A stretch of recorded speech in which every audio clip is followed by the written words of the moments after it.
Good afternoon, everyone. Dr. Frehiwot here. So I thought I would bring your week 5 lecture to you today.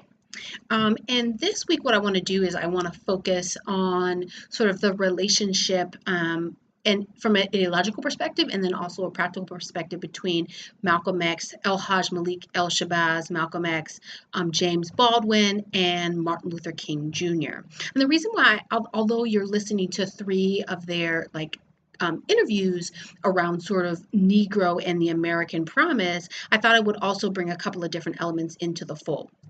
So when we start to talk about these three sort of great icons, one thing that I think that's significant around even this time period is that oftentimes you find men that are sort of elevating to the level of speaker for people of African descent. So that's sort of like a gendered analysis around this concept of men being the primary sort of speaker for people of African descent. Of course, there were several women who were playing sort of vital roles in the civil rights movement, but there were the sort of percentage of African men sort of elevated to the fore is definitely much higher than that of women being elevated. So that's just a piece to think about. The other piece I wanted to talk about specifically when we look at Malcolm X, I want us to look at sort of the transition of ideology, right? And oftentimes you find that individuals' ideology changes over their time period, over their lifespan, right? Based on their experiences. And so we think about Malcolm X, we think about a quintessential sort of by any means necessary, leader, activist who, during the Black nationalist movement was with the Nation of Islam and was really devoted to, the Elijah Muhammad, as well as sort of the ideology or doctrine of the Nation of Islam. And first of all, when we say ideology, we're talking about a set of ideas that guide sort of our principles and actions, right? And so our ideology really guides our principles and our actions, but also our morality, right? So we glean sort of what's moral or what's morally appropriate from our ideology. And so if your ideology really is in line with a repressive or oppressive regime towards people of African descent, you yourself are going to then embrace that a level of oppression against people of African descent. And so that sort of dictates the way in which there was this sort of dichotomy between people of European descent in America and the people of African descent in America. And the ideology of society really sort of, highlighted the oppressive nature of the American system towards African people, but it also highlighted sort of the divide and conquer analysis, where you had, this whole, inferior perspective between people of European descent and people of African descent. Now, what's interesting is this narrative doesn't really speak much about like immigrants, right? So like people from Latin America, from Mexico, which they were here during that time period. People from the various Asian countries like China, who of course we know the Chinese folks came in. They were sort of brought in to build the railroad. So this kind of dynamic doesn't really even take into consideration sort of other people around this narrative, right? This sort of black-white narrative. Anyhow, I diverge a bit, but I'm coming back. So I want to just talk a little bit about Malcolm X and Malcolm X's sort of evolution over time, over his sort of time period as a civil rights leader, but really a black nationalist, right? So Malcolm X, of course, we know started in the Nation of Islam, and his role in the Nation of Islam, he really sort of after he, got out of prison and in prison he devoted himself to Islam and the Nation of Islam. That really helped sort of to propel him as a key representative, a key sort of leader in the African community. And what Malcolm X did was Malcolm X really spoke directly to the masses. And Malcolm X said that to the masses, ultimately, you should not be oppressed, right? And you should not feel as though you're less than a human and you deserve the same rights as everyone else does. That's ultimately what Malcolm X's message was. His message was a message of not necessarily equality. His message was a message of human rights are rights for everyone, right? And so what he did was he also said that these human rights may come, however, by any means necessary, i.e. violence begets violence, right? And so he ultimately said, if someone attacks you, whoever that person is, you have the right to defend yourself and your family and your community. And so this sort of strong message of violence begetting violence and not being victimized, physically, right, from a violent perspective, really coined Malcolm X as this violent man who was preaching violence. against people of European descent, right? But ultimately, he was not necessarily preaching violence against people of European descent. At one point, he was, but ultimately, he was preaching the right for African people to defend themselves, right? It's really the right of self determination. And if you look at his evolution ideologically, you find that when he transitioned from being a young minister in the Nation of Islam to really being sort of the spokesperson of the Nation of Islam, and then right around the time when him and Elijah Muhammad started to have some sort of ideological challenges or differences, you see him go to Mecca. You see him worship with both European Muslims as well as Muslims from the Arab world as well as Muslims from Africa. Then you begin to see his ideology change, right? You really see his ideology change when he makes his transition to the African continent, Ghana, right? And he meets with Dr. Osagyefo Kwame Nkrumah, the first president of Ghana. I think I mentioned him last time, and he begins to see sort of the role that this system of capitalism has played on the oppression of African people in America. So then he begins to realize this is not just a black and white issue, but this is really an issue about class. This is really an issue about the African continent not being free because Africa's our land. And so then what you find is that after that period, Malcolm X comes back to the US and he forms the Organization of African American Unity. The Organization of African American Unity is tailored after the Organization of African Unity called for by Kwame Nkrumah, right? And although Kwame Nkrumah did not actually attend the inauguration of the OAU, which is a whole other story, but Malcolm X recognized that we need an organization of African American unity, which ultimately has the best interests of people of African American descent at heart. Now, when you see Malcolm X begin to transition from this being a black-white issue to more of a human rights issue, from more of a Pan-African issue, Malcolm X really transcends sort of his analysis and becomes this Pan-Africanist that's pushing for, the liberation of Africa, that's pushing for, the liberation of African people. He goes to the UN and ultimately talks about the oppression of African people in the US. It's a human rights issue, right? It's not just an issue in America. It's not a civil rights issue. That is when Malcolm X becomes a threat. And that is when Malcolm X is assassinated subsequently. And so I think that it's a particularly interesting time period when you look at a couple of things. One, there was a coup in 1966 here in Ghana, right? Two, you find that around that time period, Malcolm X is killed. 2 years later, Martin Luther King is killed in 1968. So 66, I believe Malcolm X is killed, and in 1968, Martin Luther King is killed. So you say to yourself, what's happening here? There are these sort of players as they evolved ideologically to more of a human rights issue and not just a civil rights or a black-white issue in America. Have they begun to realize that there's a larger contradiction? They began to be a larger threat to the world system, not just to this system of quote unquote Jim Crow or segregation, or even African people in the U.S. wanting equality. So that's one thing about Malcolm X. So when you think about Malcolm X, you really begin to look and say, wait a minute, there's more to this guy than just this concept of violence begets violence. Let's slide on over to James Baldwin, because I think James Baldwin is a really interesting case. James Baldwin is really this literary icon around the African world, specifically Africa, the U.S. And through literature, he tells the story of African people. He tells the story of oppression. But a couple of key things that James Baldwin talks about, specifically in this article.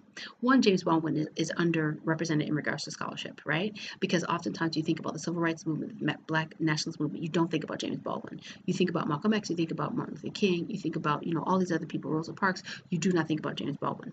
But when you look at what he said in this specific video, he said a couple of key things. He said that America has a moral compass that has gone drastically wrong. So ultimately, he's saying that the treatment of people of African descent is a question of morality, right? And he's saying that oppressing Africans is a question of morality. And that the American conscience, right, the conscience of America, the entire nation, has clearly gone astray. That's a very profound statement, because when you think about it, James Baldwin is really pushing this concept of African people being treated as humans first is really a question of morality. It's not a question of fairness. It's a question of morality. It's not necessarily a question of equality. And when I say not necessarily a question of equality, what I'm saying is that when you say everything is equal, you get separate but equal, right? If you say we want equality, equality means you have the right to vote, but there may be laws that prevent you from voting, like, felon disenfranchisement. When you have the right to education, well, yes, you may have the right to education, but your schools may be under-resourced, right? And so ultimately, James Baldwin is saying that the issue of African people being treated as three-fifths human being and being repressed is a moral issue. The other thing that I think that James Baldwin talked about is really about the fact that the youth are fed up. They're fed up. At that time they were fed up, and I would contend that they're also fed up right now, because if you look at the Black Lives Matter movement, you look at a lot of these other movements, you'll find that the youth are fed up. The youth are fed up with being oppressed and repressed, and I think that in itself should compel, right? Should have and should continue to compel this American system, the system in general, this globalized system, to recognize that something is going to happen soon. And if something doesn't happen soon, the youth who are fed up will take to the streets. Like, for example, let's look at the Black Lives Matter movement. We see many youth that are taking to the streets and protesting against the killing of unarmed African men, protesting against, the killing of women in jail, Sandra Bland, protesting against, rigged prosecutions and rigged court systems, which do not indict police officers for killing African people, right? It's protesting against really this exploitation of Africans and people and marginalized and oppressed individuals, right? And so this system in itself ultimately is being challenged by the Black Lives Matter movement. And the question becomes, is this sort of a re-up of what we've seen during the civil rights movement and the Black nationalist movement? And if it is, why are we having the same challenges today that we had in 1965 when Malcolm X was shot? Right? Why is that the case? Why and let's be clear that the challenges are manifested differently, but ultimately those same challenges of repression and oppression and segregation, separation, those challenges still exist. They exist from an economic, a health, health disparity perspective, a social perspective, job loss perspective. They are manifesting differently, but they are there, right? So that's James Baldwin. So I mean, I think that when we think about James Baldwin, we can see sort of the way that he describes the issue is more prolific. It's really that of someone who has a deep understanding of the challenges that African people are facing, but also recognizes that the solution is not just a question of granting rights, because granting rights, according to a James Baldwin, will not address the moral issue that America is facing. And my question is America still facing a moral issue? That's my question. And when you say America and the system, you ask yourself, what responsibility does the system have, right, or the ruling class have in relationship to the individual?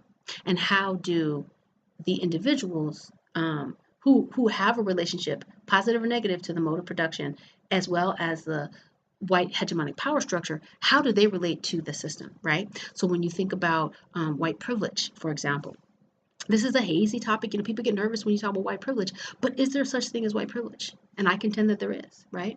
Because there's statistics that show that people of color, people of African descent, Latino, Asians, whatever the case may be, are given higher interest rates on car loans, on loans for homes, right?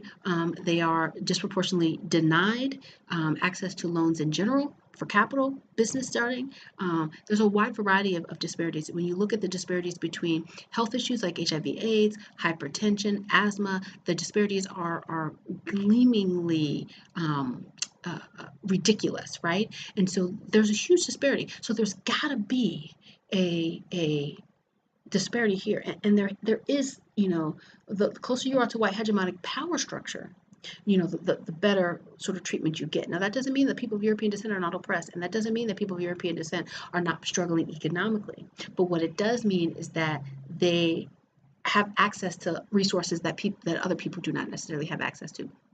And another point is, when you look at even when you think about the inheritance that people of European descent received, that those who are connected to sort of these slave systems, how does that set them up to to positively impact them in the future? So here's some key pieces. Now, that's not to say, oh, if you're European, you own slaves now, whatever. That's not the case, right? Many people say, well, I don't own slaves. That's not my situation.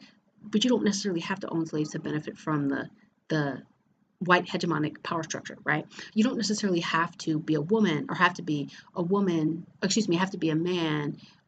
You as a woman, you can't negatively benefit from sexism. Like all men ultimately have access to particular gender disparities, right? All men, by the virtue of being men, right, they grow up in a society where sexism is part and parcel of their ideology, right? And so, regardless as to whether they want to be sexist or not, or they want to attribute sexist behavior or not, they have a leg up over women, right? And so you can sort of fight against that, or you can, act as though it does not exist. And I would contend that you may want to ultimately what they call commit class suicide and fight against whatever, power that you have, whether it's perceived or whether it's real.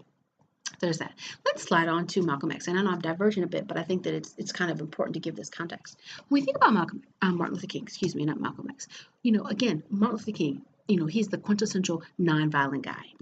He will march and he'll have dogs that will be, charging against him and biting him. And, you see images of the police that are using, fire hoses, fire people who are using fire hoses to sort of push back protesters. And he's sort of preaching nonviolence. But if you really read between the lines, there's a couple of things that Martin Luther King is saying. So Martin Luther King is not saying, we want people to be violent against us. Martin Luther King is saying, we do not need to fight violence with violence. Now, whether you agree with that position or not, what you also recognize is that Martin Luther King is saying, from a moral perspective, we are going to take the moral high ground and we are going to ultimately expose expose the world to American hypocrisy, right? And so that means that being arrested, that means, having the world view dogs attack us. That means, having fire hoses turned on us. That means, having, assassination attempts against my life. And all of these things that really seek a violent response. Martin Luther King said, listen, the way to, gain this concept of human rights is not, and as a matter of fact, we're talking about equal rights or race, rights of equality, but civil rights. He said it's not to, fight violence with violence. Now, some may agree or disagree with that perspective, but what I can contend with the Martin Luther King is that, again, just like Malcolm X, his sort of ideological transformation came later in his life, right? So he was, of course, assassinated in 1968. My dates may be wrong because I'm always off of the date piece, but so do the Google search and figure that out. But when you look at his transition to what Martin Luther King did, was Martin Luther King, of course, was pushing for civil rights, right? And then at some point he recognized something is happening here because we're constantly marching for civil rights and we're being sort of toyed with, right? These civil rights that we are not receiving. Like he has, the famous, I've been to the mountaintop. Speech, right, where he really talks about, his children being able to sit down with white children and having the right to have, education, having the right to have jobs, having the right to have healthcare. And then at some point he began to realize that there's a hypocrisy going on here because America is invading Vietnam. And so as Martin Luther King began to really critically analyze his own analysis of America and really American existentialism, right? Ultimately, that America is sort of the best nation on the planet. He began to realize that there are some atrocities that are happening outside of the U.S. that really should not be happening. So, for example, he has a famous Vietnam speech where he talks about, and I'm going to paraphrase him, but he ultimately says, why are we fighting the yellow man when we don't have rights in our own country, right? He says that he cannot, tell young men in the community that they should not be violent when America is being violent in Vietnam. Right? He tells, he comes out in this speech and he talks about how, our brothers and sisters are being, are fighting and dying in Vietnam and coming back from post-traumatic stress disorder. We know many people have come back with Agent Orange, this pesticide that was sprayed over them during Vietnam. And just as a reminder, Vietnam, people didn't choose to go to Vietnam. They were drafted, right? And so it's not like people chose to go to the military during Vietnam. There was a draft. They had no choice. If they didn't go to Vietnam, they would become AWOL. And so Martin Luther King said, wait a minute, something is really wrong here. Now, there were a couple ways to get out of Vietnam. I'm going to come back to Martin Luther King, but you could, have mental health contradiction. You could, have religious reasons why you chose not to go. You were, religiously against war. You could defer it because you were going to get a college education. But then again, how many people of African descent had access to college during that time period? So you see how it became tricky. So here's the thing about Vietnam. Martin Luther King said, wait a minute, we're fighting this war outside of the boundaries of the United States of America when African people inside the United States of America don't have rights, don't have human rights. So how is America going to go and give anyone else human rights, quote unquote, because we don't even really know whether there was human rights violations going on in Vietnam or not. But how is that going to be the case when people of African descent inside the United States of America do not have human rights? So that was a challenge that Martin Luther King began to really push and say, something is wrong here, and I need to do some further investigation. And as you saw him sort of push for more human rights and look from a more global perspective, and even push this concept of Pan-Africanism, that is when he became a threat. That is when, unfortunately, in Memphis, Martin Luther King was, of course, assassinated. And so when we think about really the evolution of individuals and their ideology, we see that as people experience different experiences and they engage and read different scholars and different academics, and they really listen and think, critically analyze their strategy and their tactics, and they use something called tools of analysis, their ideology may change. So I'm saying that to say that the way that you view yourself in relationship to people of African descent, slavery, this entire class, it may change between when you start the class and when you end the class. So when you think about, so just sort of summing this up, when we look at these great icons such as Malcolm X, such as James Baldwin, such as Martin Luther King, and the list goes on and on and on, many, many unnamed people, Kwame Ture, blah, blah, blah, blah, blah, Stokely Carmichael, Stokely Carmichael and Kwame Ture, the same person, Bobby Seale, Huey Newton, all of these sort of great guys and gals, Mahalia Jackson, Rosa Parks, all of these, Mary McKeeble, all of these great sort of civil rights and Black nationalist leaders, really, because they were really leaders, but they were really also working for the people. There you can see a trend, like an upward trend of them sort of identifying who they are, fighting for real equality or civil rights in the U.S. and then transitioning at some point to the fight for human rights. And so the question I would ask you is, do you think that the fight is a fight for human rights, is it a fight for civil rights, or what type of fight is it? The other question becomes, how do we intersect, different minorities into this conversation about human rights or civil rights, right? Because even when we think about the evolution of the ideology in the U.S. and the ruling class, nowadays there's the ideology that ultimately is pitting people of African descent and sort of these, first wave of the diaspora, i.e. those Africans who were forcibly removed from Africa and brought to the U.S. and then they transitioned through the process, and even people of European descent, against those immigrants, right? Against those people who are taking their jobs. And I spoke about this last time, and this is something that's kind of passionate towards me. And so what you tend to have is these microcosms of different people struggling for their own human rights in this larger struggle for human rights, the human rights movement. So is it our responsibility to reach out to our Latino sisters and brothers, our Asian sisters and brothers, our trans sisters and brothers, our gay and lesbian sisters and brothers who are fighting for their human rights? Or should we fight only for our rights? And how do we, fight for our rights, our human rights, but then also respect someone else's fight for their human rights? And should we recognize that there's one larger contradiction, or should we think that there are smaller pieces that come to this larger puzzle?